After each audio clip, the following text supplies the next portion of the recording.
taller than Mandy, so you can hear me.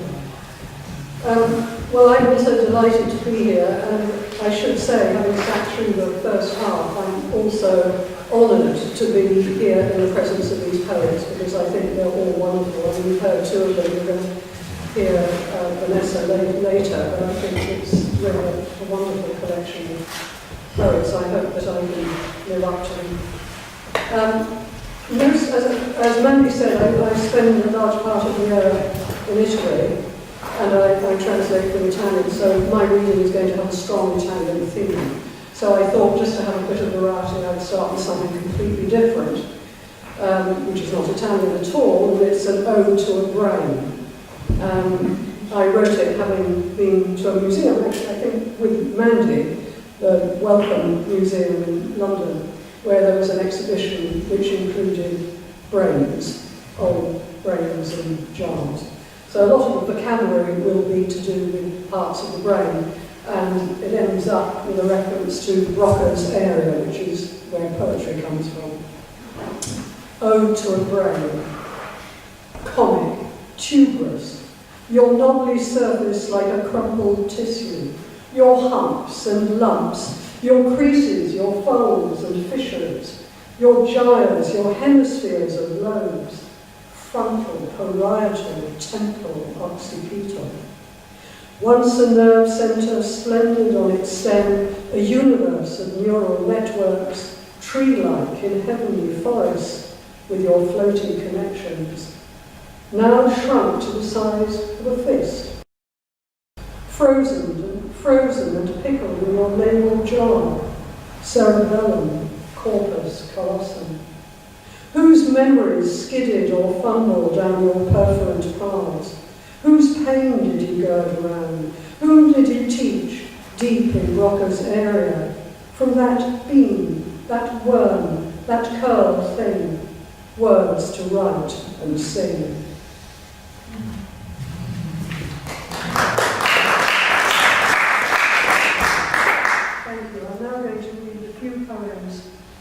From the pamphlet that Mandy referred to. I've been living part-time in Italy for the last 10 years, and I'm lucky enough to be living in the centre of Italy, if anyone knows an area called Le Marche. It's, if you think of Tuscany and Umbria, and Le Marche is a bit lower down to the right of Umbria. And really this is a pamphlet that's dedicated to my neighbours in Italy, so I'll introduce them in the first two poems. And the poems are either about the people or the area or the birds, so they won't be much explanation. E la vita. 6 o'clock and everybody's out. The air's cooling and the sun setting on Praia makes the hill town float. Below, wheat fields fall away in liquid honey. Gabriele is back on the rooftop, fixing tiles on his son's house. His friends compliment him on its walls, how he's lined up the stones, leaving ledges for the roosting pigeons, and for the Maldonado, an arched alcove over the front door, like the house he grew up in. Anna's on 2 sticks now. 4 months ago, her husband died in his sleep. E la vita, she says, recalling how he courted her, walked 2 hours to her village after herding the sheep. Maria Luisa guides her grandchildren along the path, and Giancarlo, in his vest, hoes his vegetable patch. Mario. He ploughs early through the hot summer. In the dark, his lamp is lighting clods, inch by inch. Over the tractor, he hears the first cockerel. Daybreak picks out edges, a roofline, tower, spire, while the moon's crescent slicks chalk on blue, its arc finger smudged. The one-eyed cat sleeps. Now the sun is climbing the house wall, and over the hills, fine as silver foil, gleams the sea. Mario switches off his lamp, half a field to go. Horses above the lake at Chinley, the sheen on their golden necks. They come flying to greet me, 20 or more, black forests above and below the valley where clouds lap green water like waves. Later they nod their eyes against the flies that bathe in the rims of their deep eyes. 2 or 3 stand side by side, lean their haunches into one another. One bends her back leg, she points a hoof and shifts her weight. One always stands alone. Their noses are soft as doves. Their lips pass like shadows across my palm. Light burns into the trees. The sky darkens. And balanced on their points, the stars are riding bareback.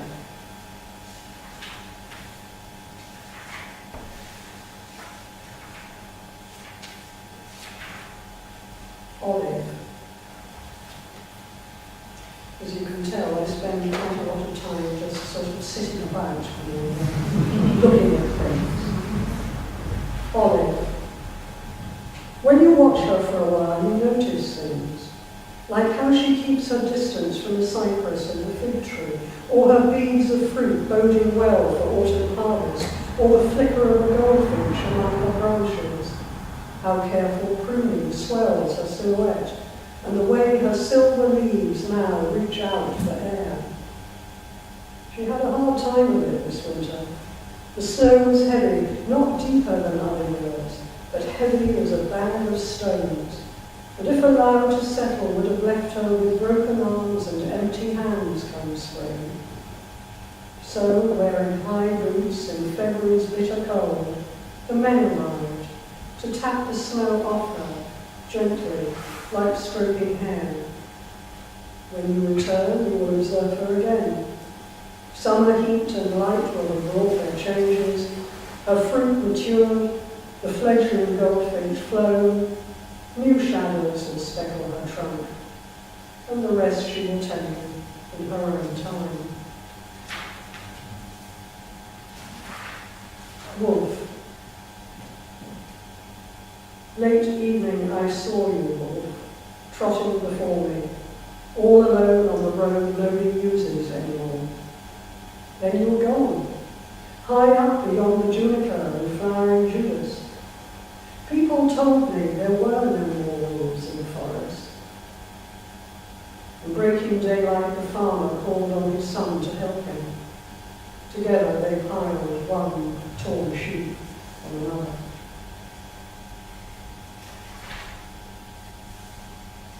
A couple of poems about the heat. It can get very hot midsummer in that area. August, a cruel month. Kitchen garden empty, seeds barren in the soil, wheat fields crackling like tinder. He waits for her in the next room. She can hear his creaking chair. All day he sits. Sunflowers bow their bronze heads. Frogs lie coupled in caked mud, a mix of clumsy thighs. Sweat slides down her breasts like broken necklace beads. She looks out for signs. There are no signs. Towns are dust-covered from hurricanes. Everywhere she reaches for currents of air, enough to sway a skirt or be a harbinger. Bullet or dried pea smacks the tin roof, followed by a spilled bucketful running down like rats. She steps outside, feet bare, opens her mouth to tongue drops, returns before his door, hesitates. More. After days of heat, finally the rain. A fine rain, a shiver in the air, a whisper against the quick sky. I can hear it now, tut-tutting through the poplar leaves like a vexed mother. You'd have thought it would bring relief, but no.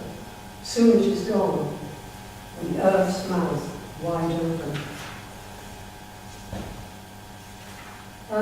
I think I'll finish with this lot, with one that possibly does need a bit of explanation. It's called Translating a Home, and it's about, if you like, the whole process, both of writing and of translating, and how you enter into a poem. Firstly, we argue about the poet's point of view in the poem, where in an obscure cellar a ray of sunshine glitters on an iron home, and you say there's been no indication that the poet was in the cellar of the home, so how could he see it gleaming? Whereas I imagine the poet walking down the street can hear the click of his boots on the cobblestones at midday, when the passageways in the small hill town are still nearly always in shadow. Only at that moment, a sliver of sunlight slips round the houses and in front of the sauntering poet, who has not yet started composing his poem. And through the bars of the window, the ray falls into the cellar that may or may not be underground, and sparks the home that catches his eye. Anyway, I say, a poem doesn't require a straight path. The poet's mind can inhabit the most secret corners, can gird oceans, etc. So we continue debating until it darkens outside. Then we stop, beguiled by a moonbeam sliding in the window to light up the home.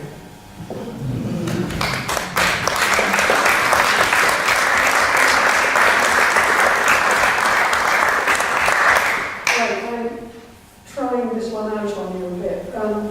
This is a new sequence that I'm working on, which is partly translated poems and partly my own poems. The translated poems are of work by a woman poet who lived in the Renaissance period in southern Italy. So there are a couple of things to say there. One is, well, she was a woman, and her work still exists, and I'm sure nobody is familiar with it here. I mean, a lot of people still in Italy are familiar with it. Also, she was in the south of Italy, which is very still poor, but at that time was completely barren. She was highly educated, so she was from quite a prosperous family, but was left completely on her own.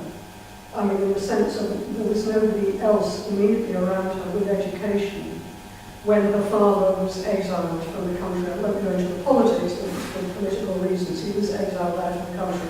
She was left in a small village, in a tower, if you can imagine that, in a castle on the top of this hill, little hillside village.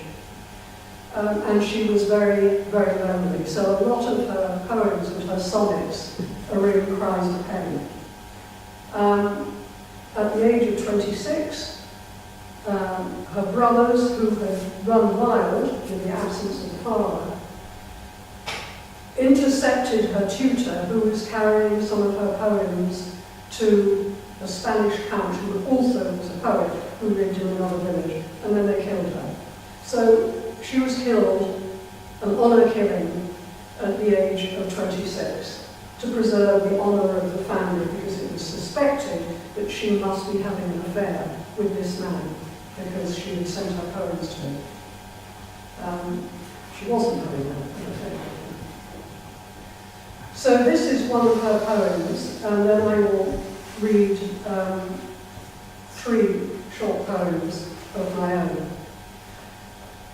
Her poem is in a very sort of Dantesque kind of voice, as you will see. Here once again, O hell-like wasted valley, O alpine rivers, devastated peaks, spirits stripped bare of all goodness or pity, you will hear the sound of my unending grief. Every cave will hear me, every hill, wherever I stay or my footsteps lead me, for fortune, who never rests or holds still, steps up my pain each hour to last eternally. And while I cry out through the nights and days, you wild beasts, rocks, infernal ruins, untamed forests and solitary caves, even you hawk owls who presage ill, come howl with me in your loud, broken voices for what is to come, my saddest fate of all.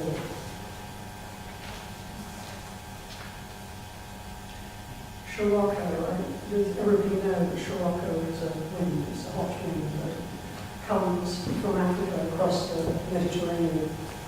Scirocco, who will ever hear me? Only the African wind, drying up riverbeds and killing seeds in the soil. How it pounds the heat against our stone walls. Who will hear me? Only wind from the south, filtering desert sand between slats of shutters, skimming over flagstones, layering dust on our chairs. Who will hear me? Only Scirocco, snatching verses out of my hands, spinning them until they fall, all sense gone. Who will ever hear me? Only the African wind.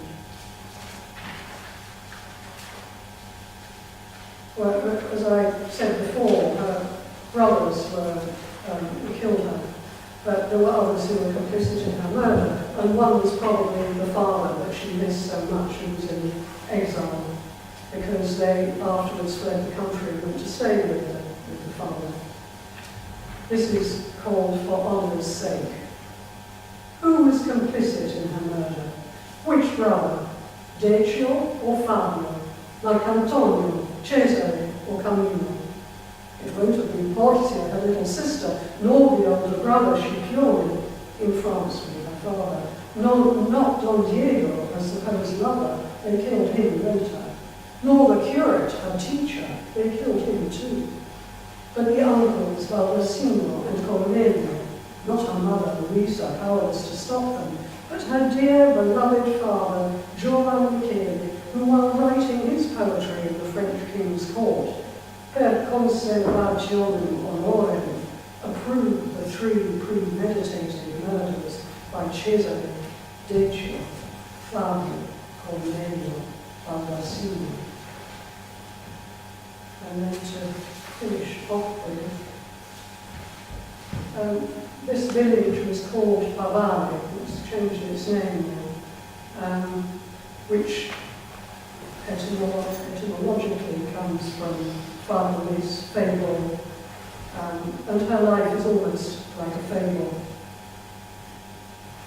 Fabulis Favare.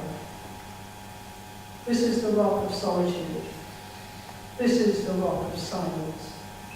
Rocca di Favare, fabulous peak, lacerated land.